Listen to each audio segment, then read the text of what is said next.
Last 5 years లో కూడా police department అన్ని రకాలుగాను కూడా నష్టపోయింది. అంటే వాళ్ళకి minimum finger print authentication system దగ్గర నుంచి సీసీ కెమెరాల మెయింటెనెన్స్ కూడా ఏమీ లేకుండా పోయినాయి. ఈవెన్ దో ఈరోజు పోలీస్ స్టేషన్స్ కూడా చాలా కండెమ్ పొజిషన్స్లో ఉన్నాయి. సో వీటన్నిటి మీద కూడా ఒక ఛాలెంజింగ్ పొజిషన్. ఈరోజు బడ్జెట్ అన్నది పోలీస్ డిపార్ట్మెంట్కి పెట్టడం అన్నది వెరీ ఛాలెంజింగ్ పొజిషన్. అయినప్పటికీ కూడా గౌరవ సీఎం గారు ప్రత్యేకంగా పోలీస్ డిపార్ట్మెంట్ మీద దృష్టి పెట్టడమే కాదు, లా అండ్ ఆర్డర్ని కూడా స్టిమ్యులేట్ చేయాలంటే వాళ్ళకి ఇవ్వాల్సిన ఎక్విప్మెంట్ కానీ వాళ్ళకి ఇవ్వాల్సిన ప్రొవైడ్ చేయాల్సిన అన్ని ఫెసిలిటీస్ ఇవ్వాలి. కాబట్టి ప్రత్యేకంగా సీసీటీవీస్ కెమెరాస్ గురించి కానీ, డ్రోన్స్ గురించి కానీ, అదేవిధంగా ఇప్పుడు మనకి ఈగల్కి సపరేట్గా ఫండ్ అలొకేట్ చేయడం కానీ, సైబర్ క్రైమ్ పోలీస్ స్టేషన్స్ ఏర్పాటు చేయడానికి కానీ, వీటన్నిటికీ కూడా బడ్జెట్లోనే సానుకూలంగా స్పందించాల్సిందిగా మేము కోరుకున్నాం. అదే విషయాన్ని ఈరోజు మేము పర్టికులర్గా ఈరోజు ఫైనాన్స్ మినిస్టర్ గారి దగ్గర కూడా కూర్చున్నాం. నాకు తెలిసి లాస్ట్ 5 years ఇటువంటి మీటింగ్ జరిగి ఉండదు. ఎందుకంటే డిపార్ట్మెంట్కి ఎలాకేషన్కి ఒక 5% పంపించేసే పరిస్థితులు తప్పించి ఏ రోజు కూడా డిపార్ట్మెంట్స్ దగ్గర నుంచి ముందుగా ప్రపోజల్స్ తెప్పించుకొని అది ఎంతవరకు ఇంప్లిమెంట్ అవుతుంది, ఎంతవరకు మనం చేయగలం అనే ఒక ముందే అవగాహన తెచ్చుకొని ఈరోజు బడ్జెట్ ప్రవేశపెట్టడం అన్నది ఎన్డీఏ గవర్నమెంట్కే చెల్లింది. ఈ విషయంలో బడ్జెట్ కూడా మ్యాక్సిమం ఈరోజు ఆక్టోపస్ దగ్గర నుంచి, గ్రేహౌండ్స్ దగ్గర నుంచి మనం ఏర్పాటు చేసుకోవాలి, గ్రేహౌండ్స్ని మనం నిర్మించుకోవాలి. ఇవన్నీ కూడా న్యూ ఛాలెంజెస్ అన్నీ ఉన్నాయి. ఆ ఛాలెంజెస్ అన్నింటినీ కూడా మనం అందరం కూడా పూర్తి చేయాలనే ఉద్దేశంతోనే ఈరోజు బడ్జెట్ మీటింగ్ కూడా కొనసాగింది. రాబోయే బడ్జెట్లో పోలీస్ డిపార్ట్మెంట్కి మంచి చేకూరుతుందని మొత్తం నేను కోరుకుంటున్నాను. లేదండి, డిఫరెంట్ ప్రపోజల్స్ అన్నీ ఉన్నాయి. ఇంకొన్ని ప్రపోజల్స్ కూడా రావాల్సినవి ఉన్నాయి. సో అన్నీ అయిన తర్వాత మీకు ఒక ఫిగర్ మెన్షన్. ఏం లేదండి, అది యాక్చువల్గా నేను మాట్లాడాను, మంత్రి గారితోనే మాట్లాడాను, డిపార్ట్మెంట్ వాళ్ళతో ఇక్కడ మాట్లాడాను. అది ఈరోజు ఇంకా ట్రేస్ అవుట్ అవుతుంది. బట్ కొంచెం నెగ్లిజెన్సీ కనిపించింది కాబట్టి డెఫినెట్గా అతని మీద చర్యలు తీసుకుంటాం. అంతే కదా, డిపార్ట్మెంట్ కాదు, ఆయన దగ్గర క్యారీ చేసే విషయంలో ఎక్కడో చిన్న అంటే మిస్యూజ్ అని కూడా కాదు, బ్యాడ్ లక్. ఏముంది, చట్టం తన పని తను చేసుకెళ్ళిపోతుంది. ఏదైనా తప్పు చేసిన వాడికి ఏదో టైంలో శిక్ష తప్పదు, వెళ్తుంది. దానికి మనం రకరకాల మనుషులు రకరకాలుగా మాట్లాడుతున్నారు. నిన్న వైఎస్ఆర్సీపీ వాళ్ళందరూ బయటకు వచ్చి డీజీపీ ఆఫీసులో మాకు రిప్రజెంటేషన్ ఇవ్వలేకపోయాము, ఇలాంటి మాటలు మాట్లాడుతూ ఉంటే కర్మ సిద్ధాంతం అన్నది నాకేదో గుర్తొచ్చింది. కొన్ని కర్మ సిద్ధాంతాలు కూడా ఉంటాయి కదా. లాస్ట్ టైం మీకు వాళ్ళకి గుర్తు చేయాలి, మమ్మల్ని కనీసం డీజీపీ ఆఫీస్ గేట్ కూడా ముట్టుకొని ఇచ్చేవారు కాదు. మా పార్టీ ఆఫీస్ నుంచి మేము బయలుదేరితే అక్కడ ముళ్ళ కంచెలు లాంటి వేసి, ఇనుప కంచెలు వేసేసి, పోలీస్ ప్రొటెక్షన్ పెట్టేసి మమ్మల్ని లోపల కూడా వెళ్ళకుండా కిలోమీటర్ అవతలే మమ్మల్ని ఆపేసే పరిస్థితి. ఈరోజు చాలా మంది ఈ 7 నెలల కాలంలో డీజీపీని కలిసిన సందర్భాలు చాలా ఉన్నాయి. వైఎస్ఆర్సీపీ వాళ్ళు, ఇదే ఎక్స్ మినిస్టర్ అంబటి రాంబాబు వీళ్ళందరూ కూడా ఈ 7 నెలల్లో 2-3 సార్లు వెళ్ళి డీజీపీని కలిసిన సందర్భం కూడా ఉంది. నిన్న డీజీపీ గారు ఏదో బిజీగా ఉండుంటారు, అక్కడ ఉన్న వాళ్ళకి ఇచ్చి రావాలి. దానికి ఇంత రాద్ధాంతం చేసి మళ్ళీ పైగా డీజీపీ ఆఫీస్ను కూడా, అంటే వాళ్ళు బ్యాక్ ఒక్కొక్కసారి వెళ్ళి వాళ్ళ గతం కూడా ఒకసారి గుర్తు తెచ్చుకుంటూ ఉండాలి. దాన్నే కర్మ సిద్ధాంతం అంటారు. అది ఎలా మర్చిపోకూడదు, మనం మర్చిపోయిన కర్మ అనేది మర్చిపోదు కదా, అదే జరుగుతుంది. అక్రమ అరెస్ట్ వైసీపీ ఎప్పుడు అక్రమ అరెస్ట్ అంటది. మమ్మల్ని చేస్తేనేమో అవి కరెక్ట్ అరెస్టులు, ఇవేమో అక్రమ అరెస్టులు. అందులో పెట్టినవేమి సెక్షన్స్ ఒకసారి చూసుకుంటే దానికి అనుగుణంగానే కోర్టు కూడా సబ్మిట్ చేశాము. జడ్జి గారు కూడా రిమాండ్ విధించారు. ఫర్దర్గా ఏం జరుగుతుందని కోర్టులు చూసుకుంటారు. 6 నెలలు 8 నెలలు అవుతుంది కానీ చాలా కేసుల విషయంలో నిర్లక్ష్యంగా ఉన్నదన్నటువంటి ప్రధానమైనటువంటి ఆరోపణ మీ కొత్త క్యాడర్ నుంచే వస్తుంది. సోషల్ మీడియాలో పూర్తి స్థాయిలో మీకు వ్యతిరేకంగా పోస్టులు పెడుతున్నారు. మీకు విషయం ఏంటంటే, ఇప్పుడు ఏదైనా చాలా జాగ్రత్తగా చేయాలండి. ఇది లా అండ్ ఆర్డర్కి సంబంధించిన విషయం, కోర్టులకు సంబంధించిన విషయం. ఒక కేసు పడింది అనుకుంటే ఆ కేసు ఎందుకు ఏ రకంగా పడింది అవన్నీ కూడా మేము కూలంకషంగా మేము చర్చించుకోవాలి. ఒక డీటెయిల్ రిపోర్ట్ ఇవ్వాలి అనుకుంటే కనుక మేము అంత స్టడీ చేయకుండా మేము ఇవ్వకూడదు. అంటే ప్రతి ఒక్క విషయంలోనే కూడా అందరికీ న్యాయం జరగాలనే కోరుకుంటున్నాము. తప్పు చేసిన వాడికి శిక్ష పడాలని కూడా కోరుకుంటున్నాం. మీరు అబ్జర్వ్ చేసుకుంటే లాస్ట్ విజయనగరం జిల్లాలో ఒక పోక్సో కేసు ఒకటి వచ్చింది. పోక్సో కేసులో 3 నెలల కాలంలోనే అతగాడికి జైలు శిక్ష పడింది. అదే విజయనగరం జిల్లాలో 6 నెలల కాలంలోనే పోక్సో కేసులో 25 ఏళ్ల జైలు శిక్ష పడిన సందర్భం కూడా ఉంది. రీసెంట్గా 10 days బ్యాక్ ఒక పోక్సో కేసులో 3 monthsలో శిక్ష పడింది. సో ఈ విషయంలో నేనేమంటానంటే, పోలీస్ డిపార్ట్మెంట్ వాళ్ళు కానీ, ప్రాసిక్యూషన్ వాళ్ళు కానీ, ఈ ఇద్దరు కూడా కోఆర్డినేట్ చేసుకొని ఎఫ్ఐఆర్ నోట్ చేసిన దగ్గర నుంచి ఛార్జ్ షీట్ నోట్ చేసిన దగ్గర నుంచి కూడా కోఆర్డినేట్ చేసుకుని వెళ్తే శిక్ష పడే పరిస్థితులు కూడా చాలా ఎక్కువగా కనిపిస్తూ ఉంటాయి. అండ్ దానివల్ల ఎటువంటి ఇబ్బంది కూడా కలగదని నా ఉద్దేశం. అది దురదృష్టం అండి. అంటే విషయం ఏంటంటే ఫర్దర్గా మీకు లాస్ట్ 6 monthsలో కూడా చూసుకుంటే యాక్చువల్ క్రైమ్ రేట్ 9% తగ్గింది. ఎందుకంటే మీరు అబ్జర్వ్ చేసుకున్నా కూడా ఎక్కడ కూడా నిందితులను పట్టుకునే విషయంలో ఎక్కడ కూడా చిన్న నిర్లక్ష్యం కూడా మేము వ్యవహరించట్లే. ఇమీడియట్గా 24 to 48 hours మేము పట్టుకుంటున్నాము. As per rule, as per police rule, as per law మేము వాళ్ళని ప్రొడ్యూస్ చేస్తున్నాం. వాళ్ళకి కూడా రిమాండ్స్ వెళ్తున్నాయి. మ్యాక్సిమం వాళ్ళకి శిక్ష తొందరగా పడేయడానికి కూడా ఛార్జ్ షీట్స్ ఓపెన్ చేయడం కానీ, వాటికి సంబంధించిన క్లూస్ ఇవ్వడం కానీ, ఫోరెన్సిక్ రిపోర్ట్స్ ఇవ్వడం కానీ చాలా తొందరగా డిపార్ట్మెంట్ వాళ్ళు చేస్తున్నారు. కాకపోతే 1 or 2 situations డెఫినెట్గా జరుగుతున్నాయి. ఈరోజు చూస్తే అమ్మాయితో నేను వాళ్ళ తల్లిదండ్రులతో కూడా నేను మాట్లాడాను. అమ్మాయితో ఫోన్లో మాట్లాడడం కూడా వాళ్ళకి కొంచెం ధైర్యంగా ఉంటుందని చెప్పి ఇక్కడ నుంచి నేను అన్నమయ్య జిల్లా అమ్మాయిని ఇమీడియట్గా ఇప్పుడు బెంగళూరు కూడా షిఫ్ట్ చేశారు. మన మంత్రిగా రాంప్రసాద్ రెడ్డి గారు కూడా ఇమీడియట్గా అక్కడికి వెళ్ళారు. లోకేష్ గారు కూడా వాళ్ళతో పరామర్శించారు, వాళ్ళతో ఫోన్లో మాట్లాడారు. నేను కూడా మాట్లాడాను. ఎట్టి పరిస్థితుల్లోనే ఆ అమ్మాయి కంపల్సరీగా బతకాలి, అమ్మాయికి క్షేమంగా బయటకు వస్తుందన్న నమ్మకం మాకుంది. నిందితుడు ఎవరైనా కూడా కంపల్సరీగా యాజ్ ఎల్ యాజ్ పాసిబుల్ పట్టుకుంటాం.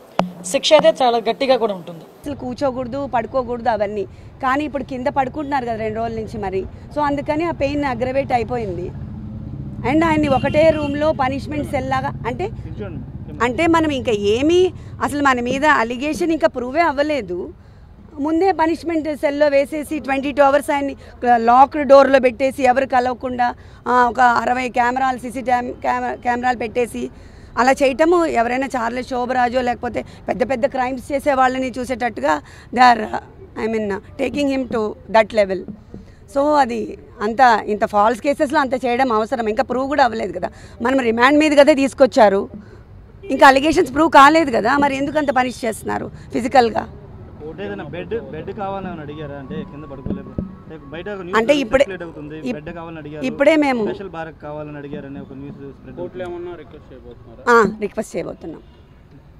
రిక్వెస్ట్ చేయబోతున్నాం మేము అది ఇప్పుడే. ఎందుకంటే ఆయన కింద పడుకోలేరు, కింద నుంచి లేవాలి ప్రతిసారి. జస్ట్ నేల మీద కదా, టెయిల్ బోన్ తగులుతూ ఉంటుంది కదా. టెయిల్ బోన్ మీకు అందరికీ తెలిసి ఉంటుంది, ఆ వెన్నెముకలో లాస్ట్లో ఉంటుంది. అది ఆల్రెడీ ఆయనకి ఫ్రాక్చర్ ఉంది పాపం. అదొకటి. బ్రీదింగ్ ఇష్యూస్ ఉన్నాయి. కోవిడ్ తర్వాత ఆయనకి చాలా బ్రీదింగ్ ఇష్యూస్ ఉన్నాయి, స్లీప్ యాప్నియా ఉంది. సో ఇవన్నిటికి అట్లా క్లోజ్ రూమ్లో లాక్ చేస్తే బ్రీదింగ్ ఆడదు కదా. బ్రీదింగ్ ఇష్యూస్ ఉన్న వాళ్ళకి ఆక్సిజన్ సప్లై సరిగా అవ్వదు. అవన్నీ ఫిజికల్గా టార్చర్ పెడుతున్నారు ఇప్పుడు.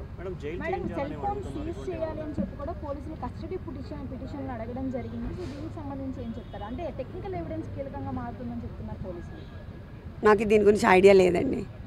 సత్యవర్ధన్ అరెస్ట్ చేసి తీసుకున్నారు, స్టేషన్లోనే ఉంచారు. ఇప్పటికి వచ్చి ఎక్కడ మెజిస్ట్రేట్ ముందు కూడా హాజరుపరచలేదు. ఎలా చూస్తారు దాన్ని? అంటే ఆయన్నే కిడ్నాప్ చేశారనేది కదా కేసు. కానీ ఇప్పుడు అదే కదా చెప్తున్నాను. సత్యవర్ధన్ని మేము ఎందుకు కిడ్నాప్ చేశామంటే 20,000 కోసం అంట. అది అసలు ఏమైనా నమ్మశక్యంగా ఉందా? 2 సార్లు ఎమ్మెల్యేగా చేసి మాకు ట్రస్ట్ ఉంది, ఎన్ని కోట్లు ఖర్చు పెట్టాం, ఎంత సర్వీస్ చేసాం మేము, 20,000 కోసం చేస్తామా? అదంతా ఫాల్స్ కదా. దాన్నే ఫ్యాబ్రికేట్ చేసి ఇప్పుడు ఎక్స్టార్షన్ కింద చేస్తున్నారు. ఎందుకు సత్యవర్ధన్ని మెజిస్ట్రేట్ ముందు హాజరుపరచట్లేదు 2 రోజులు బట్టి పోలీసులు? అదే ఎందుకు చేయలేదు అనుకోవడానికి ఏముంది, అది వెరీ మచ్ ఎవిడెంట్ కదండి. ఎక్స్టార్షన్ కేసు ఫైల్ చేయడానికి వాళ్ళు అన్ని విధాలు ట్రై చేస్తున్నారు. సత్యవర్ధన్ ఒప్పుకోవట్లేదు అని తెలుస్తుంది కదా మరి. లేకపోతే వాళ్ళు సబ్మిట్ చేస్తారు కదా మెజిస్ట్రేట్ దగ్గర. దాంట్లో ఇంకా అనుకోవడానికి ఏం లేదు కదా. This is very straight. అవును అది కూడా మేము సబ్మిట్ చేస్తున్నాం ఇప్పుడు మా పిటిషన్. అవును ఇంత ఫిజికల్గా అసలు ఏమీ లేకుండా, కేర్సే లేకుండా అలా సఫర్ చేస్తున్న ఫిజికల్ థ్రెట్ ఉంది కదా మరి.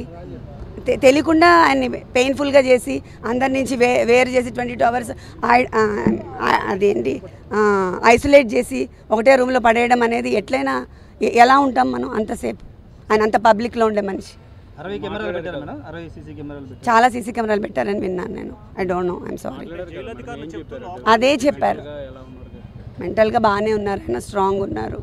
ఆ టెయిల్ బోన్ పెయిన్ నేను కింద పడుకోలేకపోతున్నాను. అండ్ ఆల్సో ఐసోలేట్ చేసిన 22 hours లాక్ చేసేసి నాకు బ్రీదింగ్ ప్రాబ్లంగా ఉందని చెప్తున్నారు.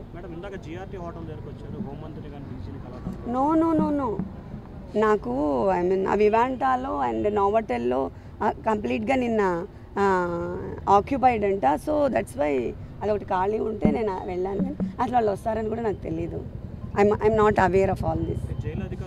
అన్ని ఫెసిలిటీస్ బాగానే ఉన్నాయి, ఎక్కడ ఇబ్బందులు ఏం లేవు, డాక్టర్లు కూడా అబ్జర్వేషన్లో ఉన్నారు. వాళ్ళు చెప్పింది నమ్ముతారా, వంశీ గారు చెప్పింది నమ్ముతారా మీరు? అలానే చాలా కేసులు రెడీ చేస్తున్నారు. అవును చేస్తారు కదా, చెప్పాను కదా ఇప్పుడు. అప్పుడు ఇది ఎక్స్టార్షనే పెద్ద ఫేక్, ఇంకా ఇంతవరకు ప్రూవ్ చేయలేదు. కేసులు పెట్టడానికి ట్రై చేస్తున్నారు, ఇంకా ఏం ప్రూవ్ కాలేదు. కానీ ఇంత ఫిజికల్ టార్చర్ గురి చేస్తున్నారు, ఫిజికల్ అండ్ మెంటల్. జగన్ గారు మీకు ఏమైనా ఫోన్ చేశారా? పార్టీ సపోర్ట్ మీకు ఎంతవరకు ఉంది? పార్టీ సపోర్ట్ చాలా ఉంది నాకు. అక్కడి నుంచే మాకు ఐ మీన్ లీగల్ సెల్ అంతా మనకి అక్కడి నుంచే వర్క్ అవుతుంది, బాగా హెల్ప్ చేస్తున్నారు. Thank you. జగన్ గారు మాట్లాడారా? మీతో మాట్లాడారు, ధైర్యంగా ఉండమని చెప్పారా? చెప్పారు నాకు. నెక్స్ట్ వీక్ ఆయనతో మీటింగ్ కూడా ఉంది. చెప్పారు. వంశీ గారు 2 సార్లు ఎమ్మెల్యేగా ఎలక్ట్ అయ్యి మాకు ఓన్గా మా అరుణ మెమోరియల్ ట్రస్ట్లో మా సొంత డబ్బుతో అన్ని కోట్లు ఖర్చు పెట్టి మేము సర్వీస్ చేస్తుంటే ఈరోజు జస్ట్ 20,000 కోసం ఆ కంప్లైనెంట్ సత్యవర్ధన్ అనే అతన్ని మేము ఎక్స్టార్షన్ చేసాము అని పెట్టారు. అది ఎంతవరకు నమ్మసక్యం అనేది నాకు అర్థం కావట్లేదు. జస్ట్ 20,000 కోసం అలా కేసు చాలా ఇదిగా ఫ్యాబ్రికేట్ చేస్తూ ఉన్నారు.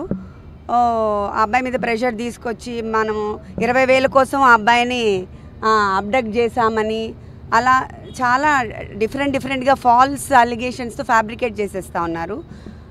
అండ్ మనము ఇక్కడ పోలీస్ థ్రెట్ ఉంది, ఐ మీన్ ఫిజికల్ థ్రెట్ ఉంది, అవన్నీ మనం చెప్పాము. ఇక్కడ వంశీ గారికి ఆ టెయిల్ బోన్ ఫ్రాక్చర్ ఉంది, అందరికీ తెలుసు.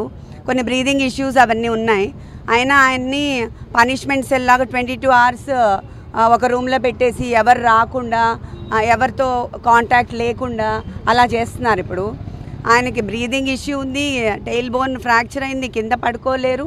బట్ కావాలనే వాళ్ళు ఇట్లా పనిష్మెంట్ సెల్లో పెట్టి చాలా ఫిజికల్గా they are making him suffer అనమాట. సో ఇది ఎంతవరకు కరెక్టో అది మనకి పబ్లిక్ అందరికీ తెలియాలి అని నేను చెప్తున్నాను. ఇది ఫుడ్ అంతా నేను ప్రయారిటైజ్ చేయట్లేదు. మన హెల్త్ ఒకటే మేము చాలా ఇంపార్టెంట్గా చూసుకుంటున్నాము. ఫిజికల్ హెల్త్ కాకుండా వాళ్ళు మెంటల్గా కూడా ఆయన్ని అలోన్గా పెట్టి కొంచెం మెంటల్గా లో చేసి డిప్రెషన్ గురి చేయాలని ట్రై చేస్తున్నారు. సో మాకు ఆ ఫిజికల్ టార్చరు అండ్ ఆల్సో ఈ ఫాల్స్ అలిగేషన్స్తో ఎక్స్టార్షన్ పెట్టాలని అవన్నీ ట్రై చేస్తున్నారు ప్రజెంట్ కేసులో. సో అవన్నీ కూడా చాలా ఫ్యాబ్రికేట్ చేసి ఫాల్స్ కేసెస్ పెడుతున్నారు. ఆ ఫాల్స్ కేసు మీద ఈయన టార్చర్ చేయడం అది ఎంతవరకు ఐ మీన్ జస్టిఫైయబుల్ అని నేను అడుగుతున్నాను ఈ ప్రజాముఖంగా, అంతే.